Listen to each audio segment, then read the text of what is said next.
Brazil, Russia, India, China, south Africa ఈ 5 కలిసి bricks form చేసినాయి. తర్వాత ఇంకొక 5 కంట్రీస్ ఇథియోపియా, ఇరాన్ లాంటి కంట్రీస్ అయితే దాంట్లో జాయిన్ అయినాయి, ఈజిప్ట్ లాంటివి జాయిన్ అయిన తర్వాత మొత్తం 10 కంట్రీస్ తోటి అది బ్రిక్స్ అని ఒక సమావేశం కూడా ఏర్పాటు చేసుకుంటూ ఉంటాయి.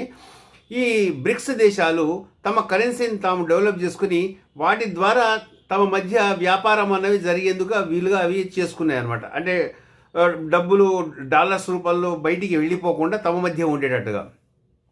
అయితే ట్రంప్ దీన్ని విడగొట్టడానికి, దీన్ని విడదీయడానికి ఒక ప్రయత్నం చేశాడు. అది ఎట్లాగంటే ఆల్రెడీ చైనా మీద, కెనడా మీద, పాకిస్తాన్ మీద శాంక్షన్స్ పెట్టాడు 25% చొప్పున పెంచుకుంటూ.